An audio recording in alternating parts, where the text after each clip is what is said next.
Good evening, ladies and gentlemen. It's my great pleasure to give my vision about the future of LiFi.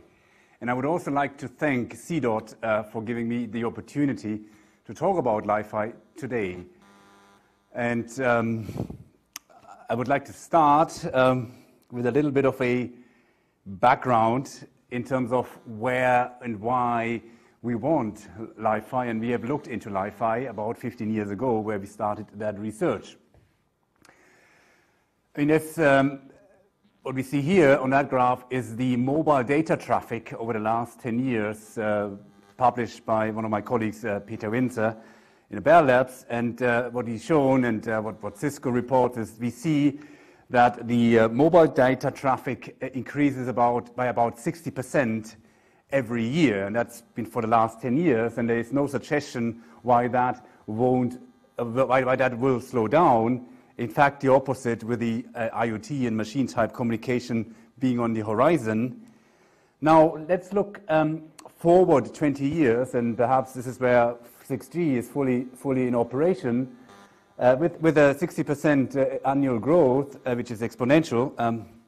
This would mean that we have a factor of 12,000 that in terms of traffic increase within the next 20 years. Now we take what we have now allocated in terms of spectrum for Wi-Fi, which is 500 megahertz, multiply that by 12,000, and that would lead to a demand of bandwidth in the region of 6 terahertz. And one could argue, yes, that doesn't include all the efficiency gains due to the small cell concept. But with 5G, we already see that we are coming to the limits of how small cells can be. So there's ultimately there's more weight on the need of new spectrum as going forward. Now, if we contrast 6 terahertz of spectrum and to what is available in the entire radio spectrum, then we will see that there is a significant shortfall compared to the 300 gigahertz of radio spectrum. So we've running against that wall within the next 20 years. And it's good to say now, we don't see that crunch coming yet fully, but I think we need to make sure that we future-proof wireless communications. And here, I mean, just as an example, that growth in mobile traffic was primarily sort of generated by humans, by social networking. But now with the machine-type communication horizon, we see a new new dimensions of data that is generated, and some of that data that's generated by things will also have to be distributed. And here's only an example. We consume at the moment about 1.5 gigabyte of data every day, but a connected car, is requiring about 4 terabyte of data every day. And again, some of that data want to be offloaded from the car, and then you have other autonomous systems that add to that traffic generated. So I think it is inevitable that there is a fundamental growth here. So what I would like to do is now I'd like to take a little bit of a high altitude platform view of the world going forward as part of fourth industrial revolution and digitalization of societies, where I think we see the themes of smart homes, we see the themes of smart manufacturing, Industry 4.0, the themes of smart cities, very big here in India, and that's very important in many regards. Smart cars and smart bodies. I think we want to make even our body smarter in order to be able to predict if something is going wrong inside early on and before we detect that there's a serious illness somewhere. So this is all about getting intelligence into our environments. So smart environments is about artificial intelligence. What is common to making things smarter and building smart cities is we need lots of sensors. We need lots of sensors embedded basically almost everywhere. We need to connect these sensors up into signal processing units, and that basically shape the signals and extract the useful information, and then feed it into big data farms, server farms, fog computing, cloud computing, the internet, And we see that themes like big data, data analytics, and machine learning coming into play in order to extract useful information out of the sensor data that's coming in from the bottom. And then we need to connect these environments, the clouds, the servers, and the information, sort of the action that is extracted from the data, and into putting it into actuators, which could be the arms of a robot in a factory.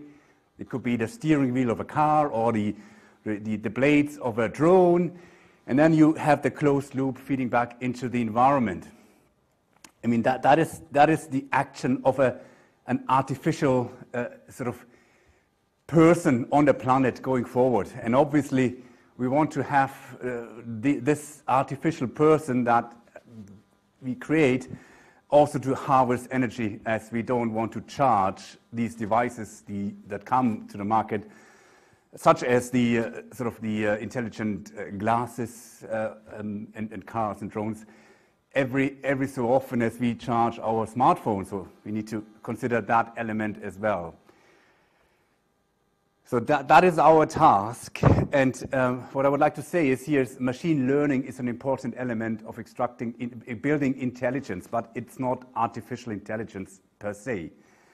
Artificial intelligence is much more, and I'd like to explain that by trying to draw the analogy of what I've just described to a human, which has sensors, which has a nervous system, which has a brain, and the nervous system feeds our arms and legs and actions, and we interact with the environment. That's actually what we try to model now in building these autonomous systems. And it's very important that the nervous system that we are building now technically is secure. And that's one of the big themes we are going to see, which causes some concerns and therefore also some requirements in providing technical solutions. But the whole thing is artificial intelligence. It is the arms, it's the nervous system, it's the brain connected up together. That is what I define as artificial intelligence. And therefore, we should not equate artificial intelligence with machine learning, because artificial intelligence requires a nervous system. And the nervous system is many, many millions of nerve tracts that run through our buildings, that run through our cities, that run through our bodies maybe. And for that, we need resources to build that. So what I would like to summarize here with that, the key message is we have to find new spectrum to enable that vision of a completely intelligent, autonomous, system-driven world. We need new spectrum, and we also need intelligent algorithms, machine learning. But it is not sufficient. It is necessary to have new spectrum, but it's not sufficient alone. A nervous system alone would do nothing. A machine learning algorithm without it being connected to something would do nothing useful for us. So both are essential components. And when we talk about artificial intelligence, we must not forget to build the nervous system.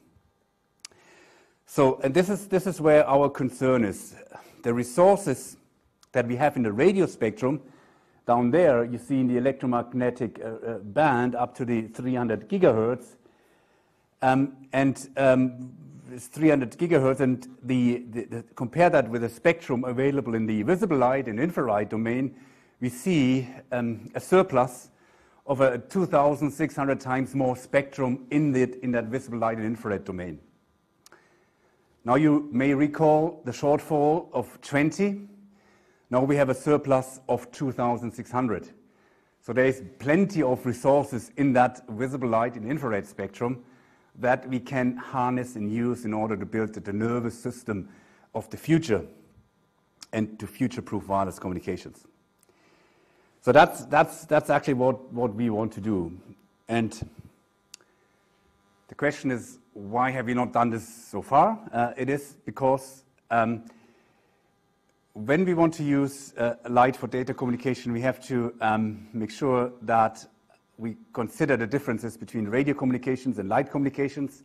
And there are a few fundamental differences that on paper are providing disadvantages in terms of capacity that we could extract from the visible light domain.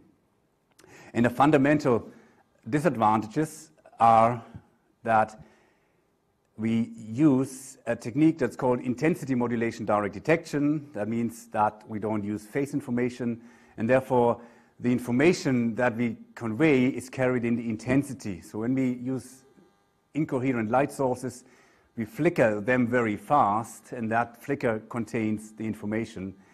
But we can't therefore use complex values in terms of data encoded, so that the signal and the data has to be real valued, so we lose one dimension. And it has to be unipolar because intensity is never negative, power is never negative. But on the positive side is that when we use light as light waves, we don't have what we call fast fading. We don't see this fluctuation of the incoming or the received signal depending on location, which comes from multipath propagation. So we don't have that, which makes the system design, in a sense, less complex. But there are consequences, and this is where we've been spending our lives for the last 15 years to find modulation techniques and coding techniques in order to be as good as we are in the radio domain, and we have achieved quite a lot in that space. For example, we've demonstrated that we can transmit 1 gigabit from organic LEDs, OLEDs. OLEDs are big-sized, big in area, and therefore have low bandwidth. So to get to 1 gigabit is a challenge, but with collaborations from with partners in St. Andrews, we have hit that limit or exceeded a limit of 1 gigabit. We have also shown with the partners that the future of lighting is laser-based lighting, and if we take lasers as the underlying driver for white light, that has a number of big advantages, and one of them is the higher bandwidth.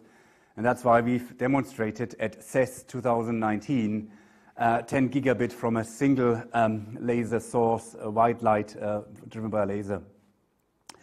And we also have looked into micro LEDs from partners in Strathclyde, Professor Dawson, and we have achieved with a single micro LED 11 gigabit per second. So these are very encouraging results in terms of data rates that can very well compete with what we see in the radio domain today. But then there come the additional advantages in terms of the availability of spectrum. I mean, one could say now, okay, but what is different to optical wireless communications, to point-to-point communications, to FSO? The real difference with LiFi is the networking side of things, that we build wireless communication networks that use light as a source for data.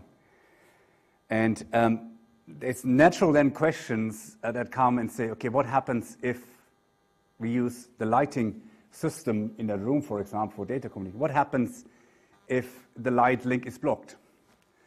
What happens if I take my mobile phone and turn it around and the detector is not aligned anymore with a light source?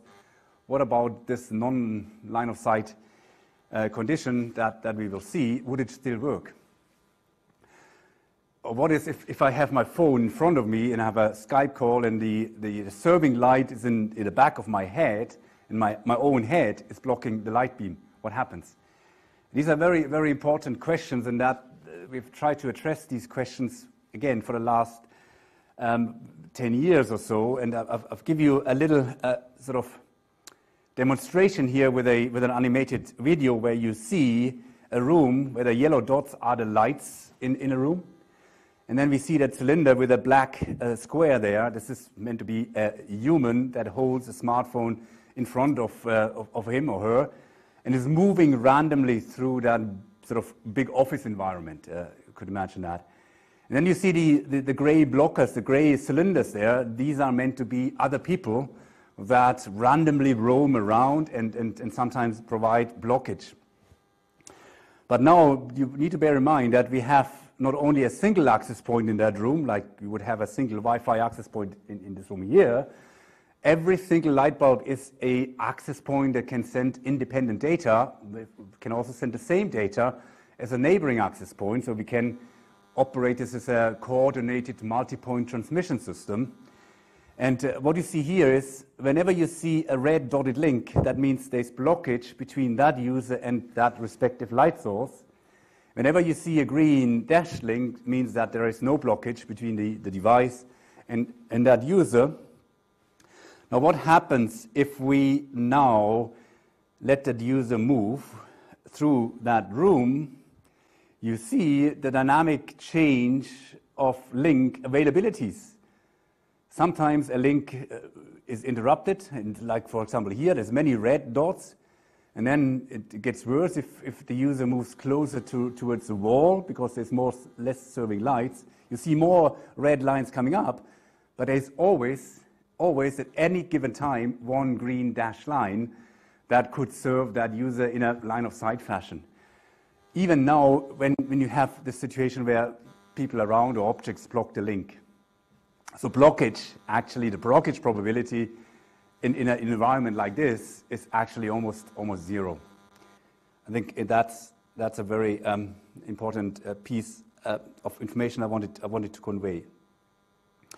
So now having seen that, now we can already see the big advantage. I've talked earlier that we in that calculation of 12,000 times more bandwidth needed, I've dismissed the fact that we can make cells smaller, but in radio there's a limit, because if we get them smaller and smaller, there's interference, because radio usually propagates more nicely through walls than, for example, or spatially than light.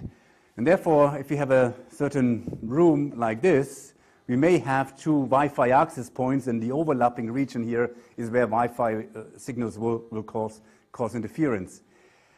So much wider coverage, whereas if we have light, we can, with the design of the optics, can have narrow beam lights and maybe wide beam lights. But actually we have many spots in a room where basically light between a spot here and a spot here is almost zero. There's almost no interference between those lights, and therefore we have a much better granularity in the design of a cellular network using lights. And we can basically take the small cell concept with lights to even a next level that is not even possible with radio technologies. So it's important, therefore, to make that statement, is that with LiFi we not only have a lot of available spectrum, but we also can drive the small cell concept to a level that is not easily possible in radio. And then, as I said earlier in my slide, security is one of the key drivers. And when we build a nervous system where basically every single thing in our environment, in our smart city, has to be connected. So with radio, as I said earlier, radio signals pass through walls in the microwave band, at least, and that causes situations where we can see many access points on our list of available access points in our phones or computers. With light, it's different, because light doesn't penetrate through walls. Walls will block light. So if you have a room this is completely isolated by opaque walls, and you have LiFi in a neighboring room, you can be assured that there is no LiFi penetrating that room, and vice versa. If you have LiFi in here, you can be sure it is not passing through the wall. And that adds a significant level of security. But there are still a number of misconceptions out there. And one of them is, what about sunlight? If you want to build a smart city, if you want to turn every street light, every traffic light into a LiFi access point, what about if there's strong sunlight? So that's a very big problem, people think. But again, with the modulation techniques that we have developed, we are robust against the impact of sunlight, which is a constant light, relatively constant. The way we modulate the light is using forms of OFDM, which is used in RF communication as well, and that is free of any DC component. In fact, the lowest frequency that we use is around 1 megahertz. Basically, 1 megahertz cycle, we change the intensity of a light. And therefore, if you have strong sunlight, I mean, you can easily block that out with a bandpass filter. And as long as you make sure you're not saturating the receiver. So therefore, we did an experiment. We have a visible light communication link here set up between a transmitter, and this is the receiver. And we concentrate sunlight in the environment to that receiver. And that's why you see that very bright spot here. It's about 70,000 lux. And my joke is that we had to wait 2 years in Scotland, which is a very cloudy country, to get sunlight one day. So we got that. And then we basically have that swamped with sunlight, and then we have a very weak light link going through the same receiver, and we wanted to find out what's the impact of sunlight. So that's why we compared it to a situation where we operate the system in a dark environment, in a completely sunlit environment, and then we assumed a blue filter in front of the receiver, because we know our data carrying intensity are in the blue spectrum region. So it's very easy to then say, okay, we filter out all the yellow part, all the red part, and then concentrate on the useful photons. So you see the degradation in a completely sunlit environment. We drop from 1.139 gigabit per second to 1.015 gigabit per second. And that is a drop about 10% in reduction in data rate.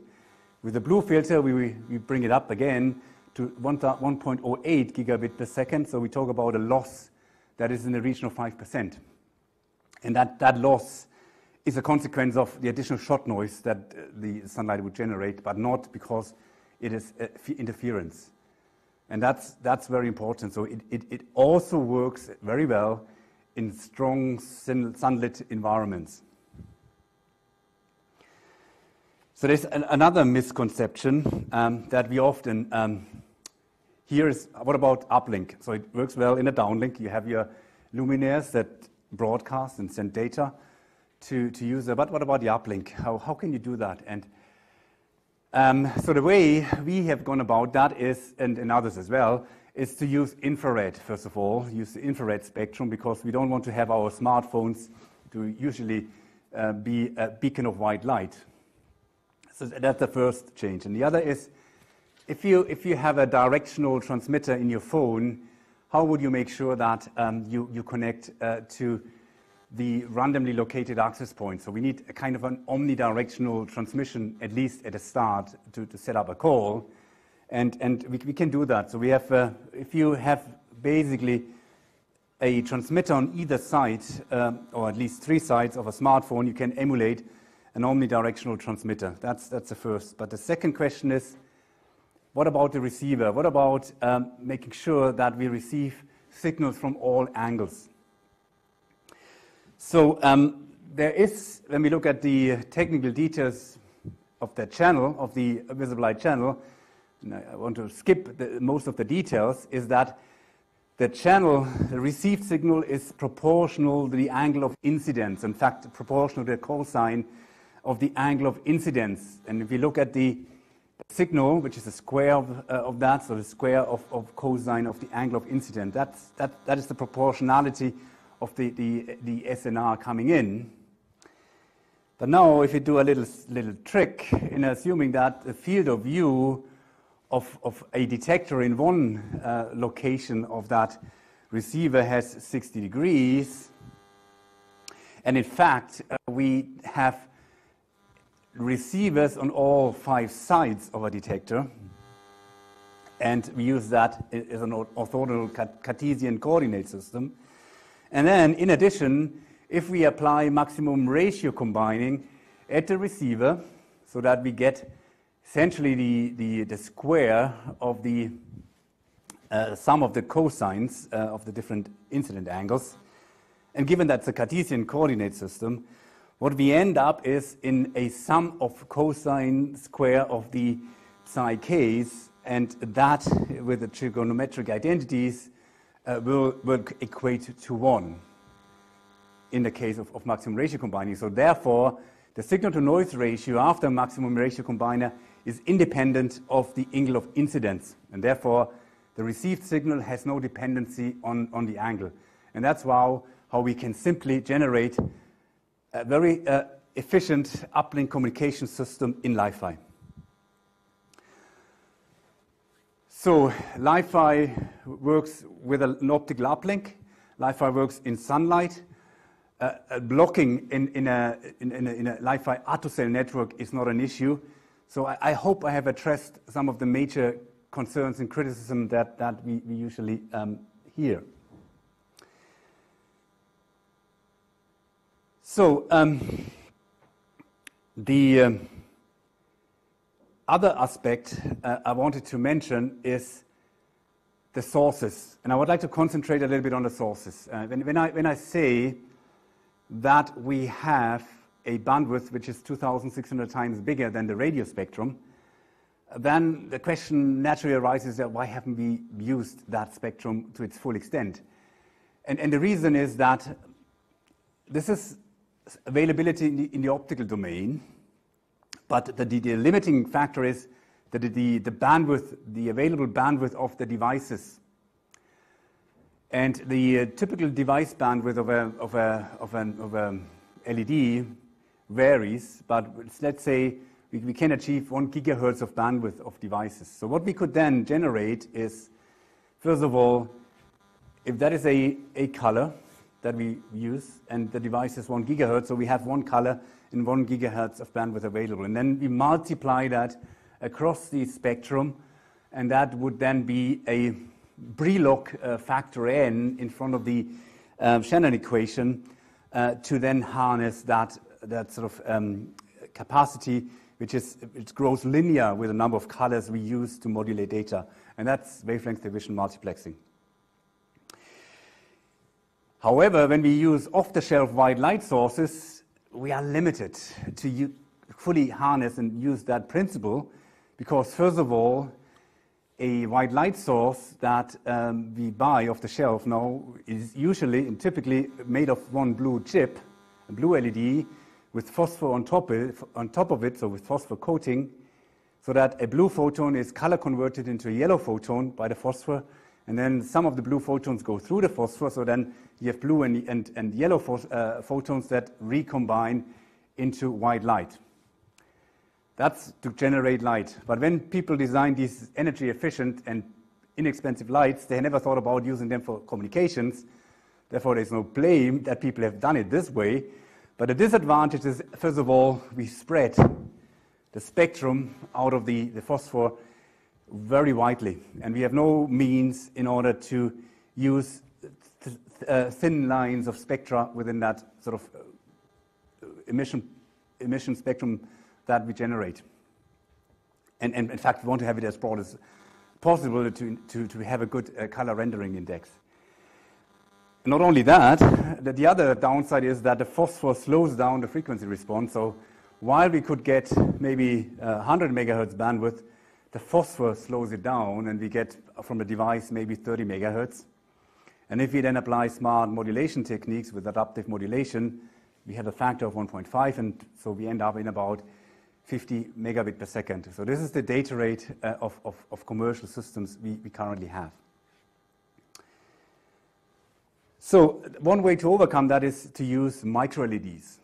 So micro LEDs are tiny little LEDs that have a very high device bandwidth, but and also produce color in the blue spectrum region, but also in the green, not yet in the red, I believe. So therefore, we can use these devices that have a very high device bandwidth and can spectrally narrow. So we've done that in a lab. Here we have used a gallium nitride micro LED from our collaborator, Professor Dawson. And you see that light in here, and then we have a receiver there, and we have a 10-meter link. And on that link, we have on the air 1.1 gigabit per second. The APD is from collaborators from Oxford, Professor O'Brien, So we've collaborated in a project with a number of institutions in the UK, and have built that system. So we have implemented the physical layer, the modulation techniques and decoding and encoding techniques in a National Instruments PXI, with the analog signals coming here. They are converted and then internally processed, and we sent a high definition video through that link. And I have a little video that I can show. So where we have a transmitter here, and you see that transmitter is a 5 milliwatt powered micro LED out of an array. So we have not even used that array to its full extent. Only one pixel activated, 5 milliwatt, 10 meter in normally lit environments. And then we have the APD receiver, collimate the light beam, get the signal back out here, and then transmit that video here. That's real time. And obviously we can break the link, in that case, that single link, and the video would stop. If we unblock the link, that video is coming back up again.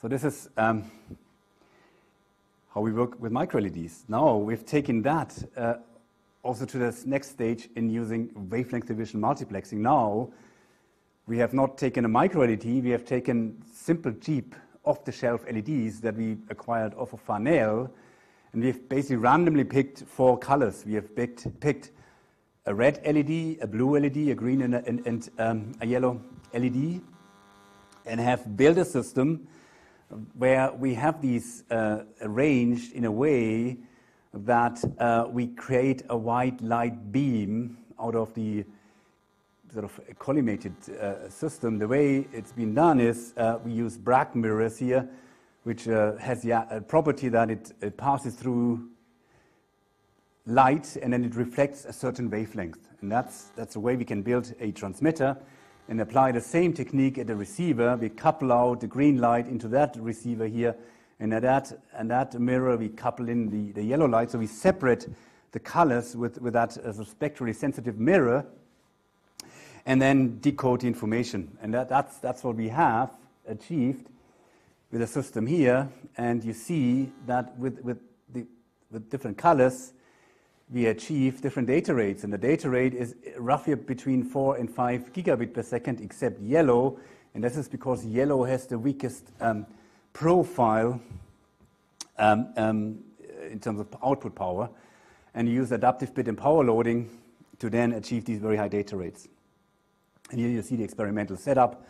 You see how it is arranged, and you see some of the samples of the LEDs, and you see they're mounted on an SMD. And this is what MATLAB reports from a real-time measurement, which takes into account crosstalk. And you see the different data rates, and the aggregate data rate is 15 gigabit. So 15 gigabit of 4 LEDs that in total have at a cost of less than 40 pence. I think it's giving you an idea about the value that the light domain has in the sense of providing additional spectrum, so that we can use off-the-shelf devices to build real systems now, and don't have to wait until we get devices for building such systems. I said earlier in the introduction that the lighting technology roadmap is moving on, and we will see, and Professor Nakamura, who you all know, for the invention of the blue LED and the Nobel Prize he won for that, has developed white light sources that are based on a blue laser, and that has a number of advantages. And if you take a blue laser-driven lighting source and measure the data rate as a function of distance, what you see here is an experiment on the roof of the King's buildings of our campus. You see that at a distance of 50 meter, we get roughly about 850 megabit, or at 40 meter, we get roughly about 2 gigabit from that system. So I think this is a remarkable data rates we can achieve. So at this point, I'd like to move on to looking at receivers.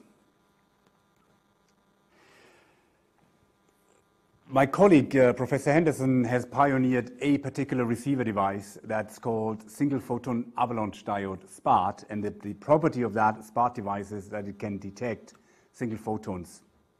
The reason why it is important to look at the receiver is that one of the biggest challenges in LiFi is actually the receiver, because photons, unlike fiber optic communication where it's all focused in one guided wave, it is diffused and spread out. The photons are spread out, and the problem is to get as many photons into the receiver as possible, and to ensure that we hit sort of the quantum efficiency limit. The SPAD is a device that can detect single photons, and that makes it particularly important in terms of enhancing sensitivity. And not only that, unlike classic devices which produce an analog voltage after the transimpedance amplifier, a SPAD operates in a Geiger mode. It's a little bit like a Geiger counter. Every single photon creates a spike, a peak, an impulse that is then counted, and then the number of counts is proportional to the light that comes in. And we can build basically chips, and that is what Professor Henderson has done. Here you'll see a chip of the size of 2.8 by 2.6 millimeter that has 4,096, an area of 4,096 SPADs integrated. So you not only have a single device, you have many devices, and that would allow us to build very robust and sensitive receivers. And the real advancement is that with this device, we have come 15 dB close. We have reached the quantum limit that you see here with a distance of about 15 dB. It's still quite far away, but compared to the other published results on single photon avalanche diodes and APDs, I think this is a device that is closest to that bound, and we can build very powerful and high-performing receivers with that device, and experiments are ongoing. I'd like to particularly make, however, a particular focus on one device that we've used for data communication, that is a solar panel. A solar panel is an optical device that captures photons and turns them usually into energy. But if you have an incoming flux of photons that is varying in intensity, and the variation carries data, then we can naturally use the device also to extract data from light. And with that paper here, we have shown with a single solar cell, we have achieved 500 megabit per second. So that is it's been a breakthrough in terms of achievable data rates. But this requires a particular, fairly expensive gallium arsenide cell. With normal silicon-based cells, we obviously are not at that region yet, but we can show the system works. So the pros are that we don't need beam tracking, so we can build very inexpensive FSO, free space optical system. It has a very large aperture, therefore if the post where the solar panel receiver is mounted is moving, that really, to some extent, within some limits, doesn't matter because the area of a solar panel is large. We don't need a transimpedance amplifier. We also don't need very narrow beam to make sure that we hit a small area detector. The beam can be broad collimated beam, and therefore we can push out much more power, but stay eye safe. And it could be a device that could be self-powered, so it could be independent of supply to the power grid. So essentially we can install it almost everywhere. The bandwidth is still, one of the negatives of that is still very low of a silicon-based solar cell, so that's something we have to live with and work around with turning it into a MIMO device. But and also sunlight could saturate it. We need particular filter structures in that case that we are working on at the moment. So the main advantage of that technology is that we can repurpose solar panels into something more meaningful than just providing power. We can turn them into high-speed LiFi receivers. And if you then appreciate that 4.3 billion people around the planet, this is about 60%, have no access to internet, you see the potential this technology has to provide connectivity to the unconnected, to bridge the digital divide. And we have actually done this. And I'm living in a country in Europe which is one of the least populated ones.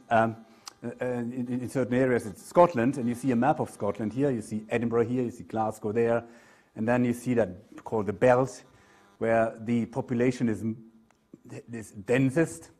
But then you have a large area of Scotland which is almost non-populated, and there's this little group of islands here. It's called the Orkney Island, which is even less populated. And so there's no commercial interest to build high-performing communication networks in that region, and people suffer from data rates in a region of 2 megabit per second, so very low. So, and then what we've done is we've built that system. We built a bidirectional FSO system that you see here with a laser-based transmitter, and that solar cell is our receiver that is attached to it, and it's an off-the-shelf solar cell. So what we've done is we have the mainland of Orkney you see there at the top.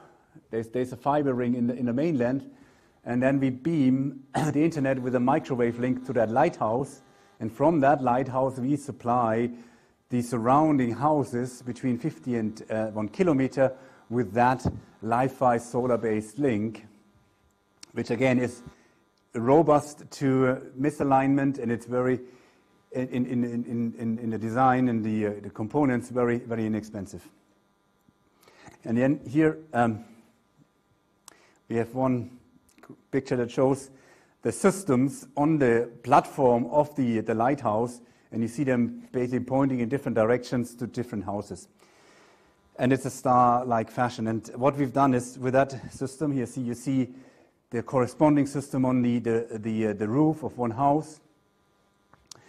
And basically that's an installation that has just been completed, and we are running tests about what happens in foggy conditions, because we believe from our simulations that it is more robust when there is sort of foggy conditions, because the diffuse light is still a greater chance to hit the larger detector.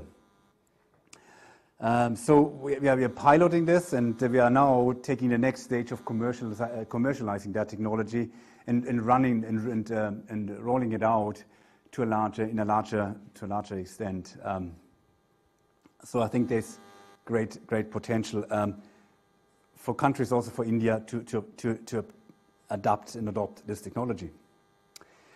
So we have also gone underwater and have built underwater systems that you see here, where we use the very sweet spot in terms of the absorption rate of spectrum in water, which is lowest in that infrared, sort of in the green, blue, and going into the infrared as well, to some respect. So basically, the visible light region, the absorption is lowest, and that's what we exploit to build bidirectional underwater communication systems. And that one is with an industry partner that came to us and said, our system can do X megabit. We know we've been doing research in that field. Can you improve our system? And we have improved the data rate, in fact, by a factor 20 of that commercial system. So lastly, I'd like to highlight some of the future directions. So we've been now going into the first 6G project in the UK. It's around £8 million with the partners in Leeds and Cambridge to develop terabit optical wireless networks using light. And you see, we tackled various fundamental elements from the devices up to the networking technologies such as multi-user access. So the question now really is, with a few sort of commercial views on the technologies, what what's the impact in terms of the technology ecosystem and the ecosystem as a whole. In particular lighting, because lighting is now affected, and lighting can be pulled into the communications industry. And what does that actually mean? And that's, in our view, has profound implications. Because if we talk about a light bulb, like an incandescent light bulb, then this is now moved into a solid state based light bulb. So basically from a piece of wire into electronics in that, and electronics producing light. The consequence is that the lifetime is now improved so that we can talk about 20 years of lifetime of an LED. And that means that industry who have sold light bulbs every 2-3 months will now see a radical change in their business models. The only way to survive, in my view, is to diversify the services. A little bit like the photography industry when the CMOS sensor came in and analog film rolls weren't sold anymore. So that had profound consequences for some industries. So here, the lighting industry is looking for diversification. And what kind of diversification that is something I'd like to answer with that analogy here. If we go back early days of mobile communications, you see Cooper's brick, and then you see nowadays the smartphone. So basically moving from a single application to hundreds of applications. Looking at an incandescent light bulb, a single application, lighting, you can argue heat, but now moving into a platform technology, turning that light bulb into a platform, as a smartphone is a platform, which to allow many application developers, many software programmers to run smart applications on this light bulb, which has the nervous system. You see the nerve tracks coming out of the LEDs. You see the memory inside. You see the DSP and signal processing. You see the brain and machine learning that you can implement on that light bulb. So all these processing algorithms can run there. You connect them back with the wired internet. So you build a nervous system through the spine, essentially, and then you run this as a neuron to form the nervous system of the smart environment we build. And that could see the same success story as the smartphone has as a platform technology if we turn this into a platform. And that's exactly what we would like to do.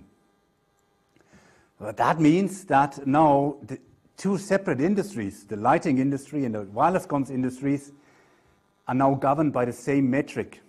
That is dollar per bit. So dollar per bit on implemented software, but also implemented and sent data. And that is a fundamental governing metric, which has moved away from dollar per light bulb, and so unifying. And that means that the lighting industry can now diversify into the space of the wireless comms industry.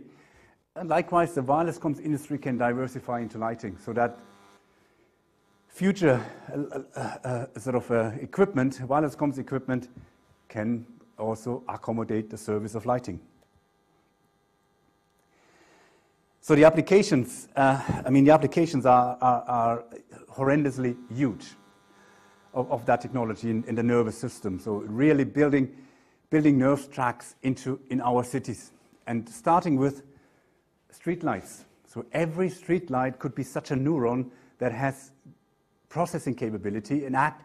In fact, what I see here is not street lights. I see a bank of servers that produce fog computing, and then you see the light, which is the nerve tracks that coming out of that to serve the people passing by and the street furniture.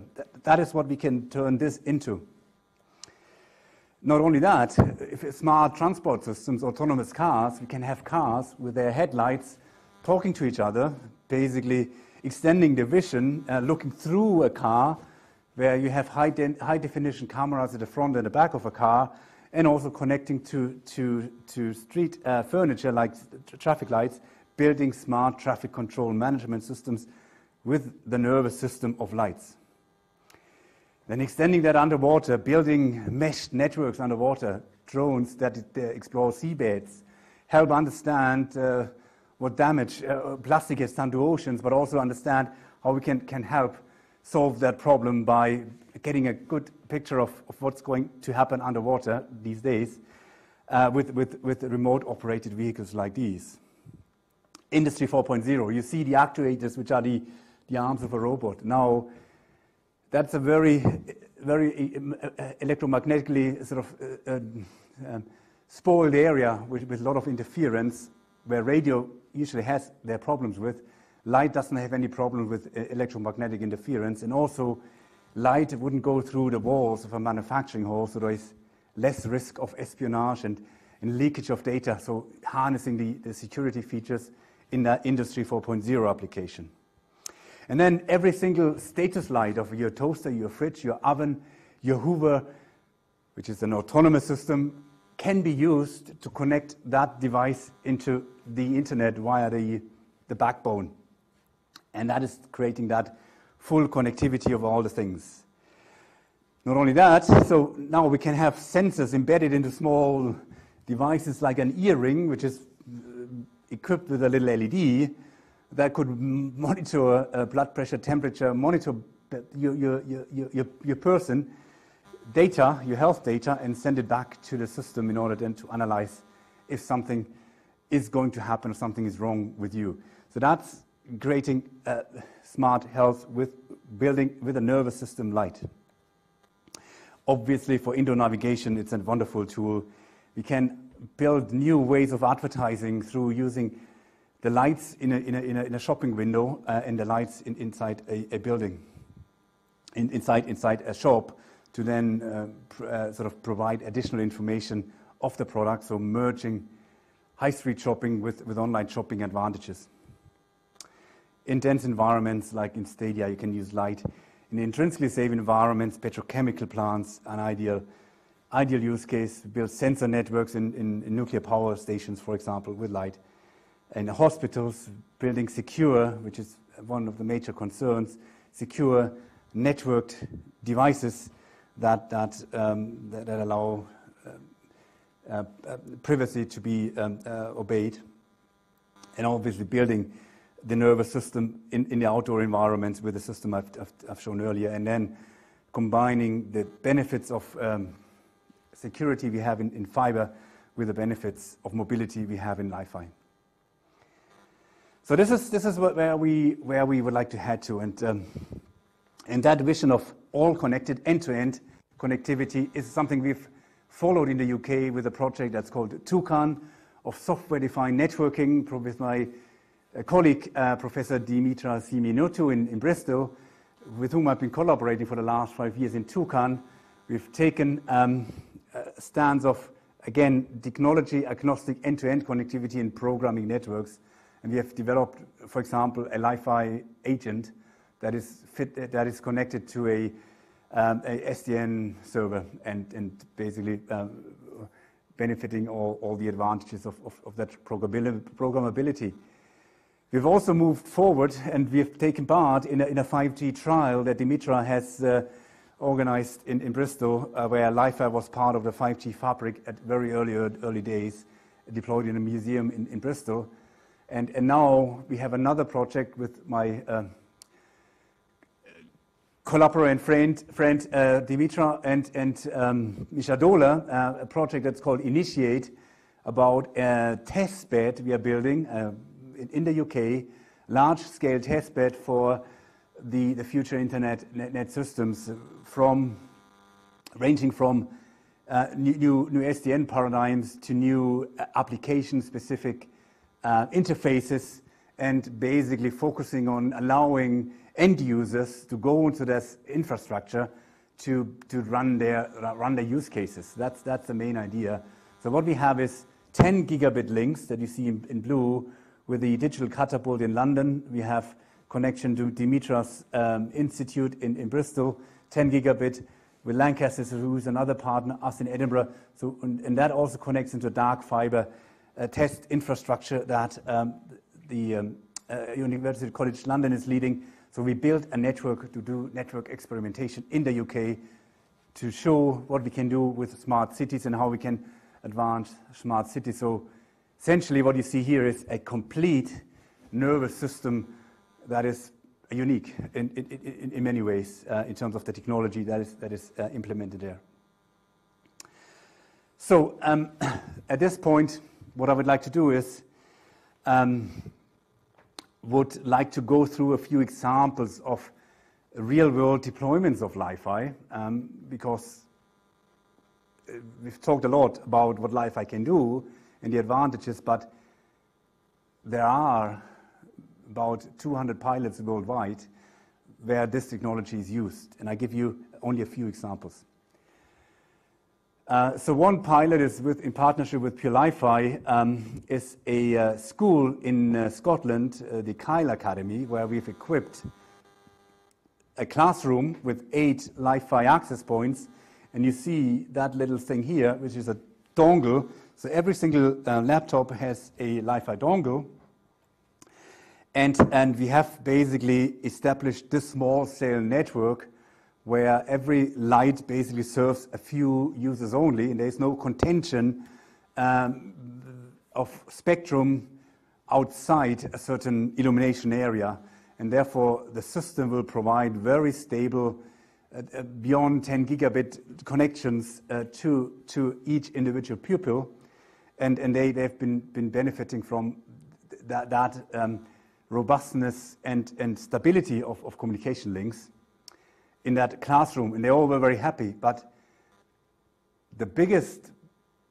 advantage we have seen here, actually, I think, is that the neighboring classrooms of that classroom have suddenly seen a surge in data rate, basically twice the data rate that they had before per user, and that is because that LiFi network that we've built in that classroom has offloaded traffic from Wi-Fi into LiFi, and so that the neighboring Wi-Fi access points didn't see interference, less contention, bigger throughput in Wi-Fi. The message is clear.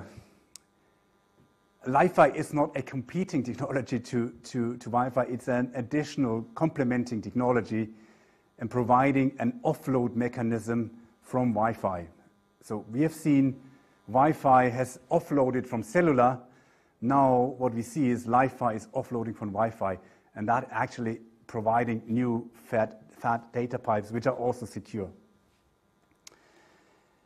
We have also trialed it with a partner at O2 in the headquarters in London, and you see that statement here, where they have seen again stable, high-performing, robust data connectivity, which is secure, which has been their major concern.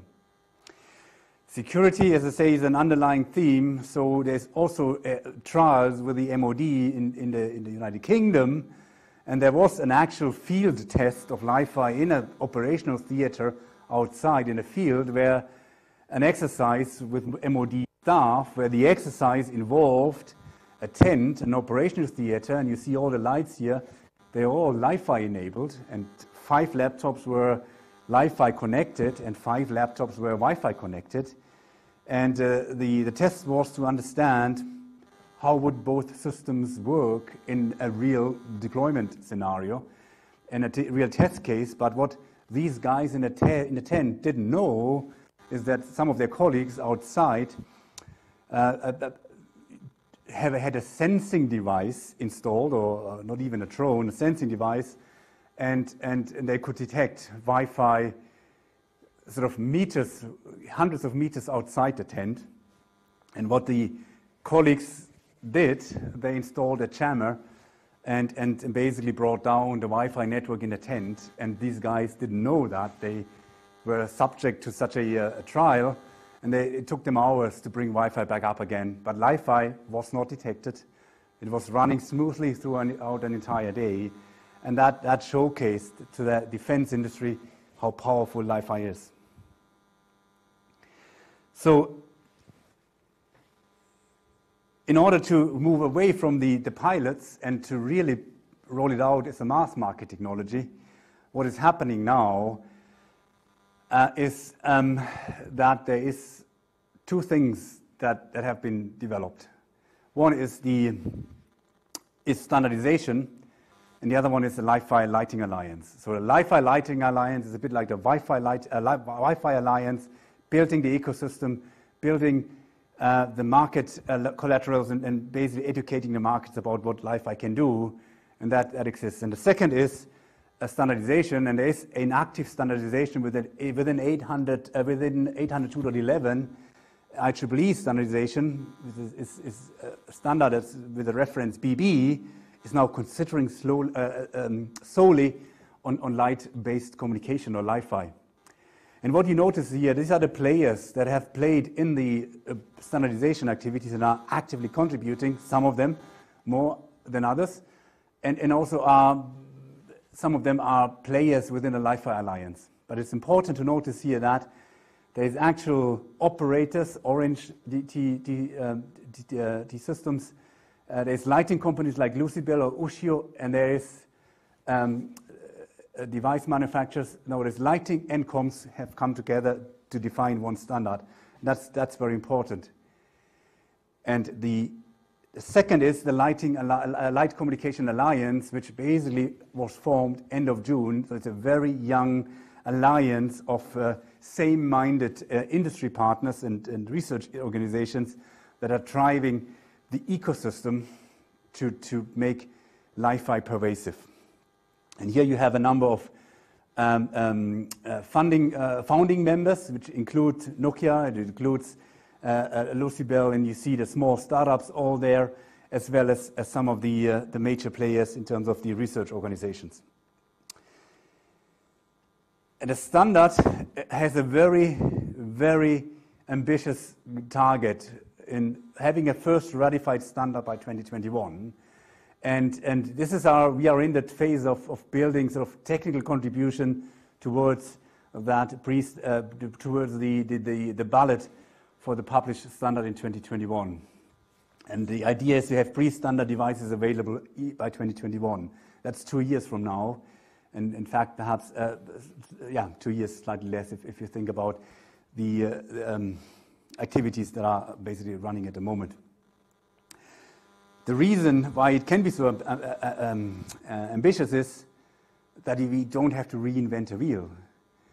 A lot of algorithms that run in the baseband, for example, in an AX, 802.11 AX standard, many of the baseband algorithms can be completely reused. Many of the MAC schemes can be reused. The device manufacturers and the chip vendors, they don't have to develop completely new silicon. The idea is that to reuse basically almost the entire silicon and then do the amendments that are required to move from radio communications to light communications. And they are fairly limited. And that's where this standardization activity focuses on the deltas that we need to move from radio into light domain. So all the differences I've explained at the beginning in terms of purely positive signals and so on, these are the things where things are concentrated upon. If that continues to go this way, there's a good chance that there will be a standard in 2021.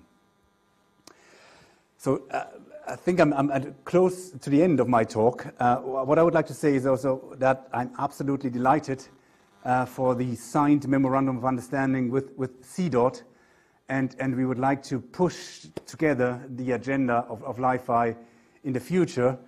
And for that, I'd like to position our LiFi R&D Center, the LiFi Research and Development Center that we have developed at the University of Edinburgh, so that you all understand where and how such a collaboration could work, is that we at Edinburgh, we will bridge the gap between TRL 3 and 6, develop prototypes to engage early on in trials.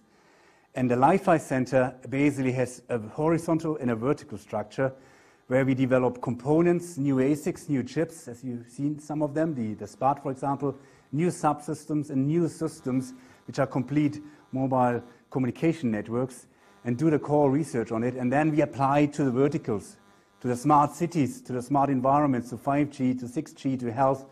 And this is like a conveyor belt where new applications come in and others phase out, because 5G is phasing out, is deployed now, and 6G is coming in, for example. And this is where we want to work jointly together, where we use our expertise and apply it in verticals with our partners, with CDOT in India.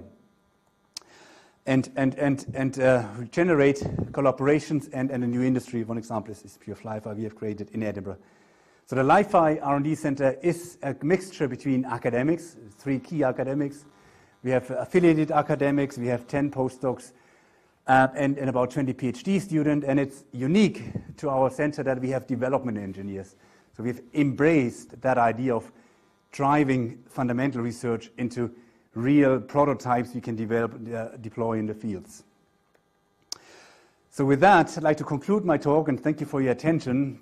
But I would like to basically conclude that our main mission, to summarize in a simple statement, is that we want to harness the wonderful things the photons have done in the fiber, but we want to liberate the photons from the fiber, liberate them out of the cage, and let them do the wonderful things they've done in fiber, in the air, in free space. They want to be fast and they want to be out of the cage, and to build a nervous system on light for the future of wireless communications. And with that, I'd like to thank you very much for your attention.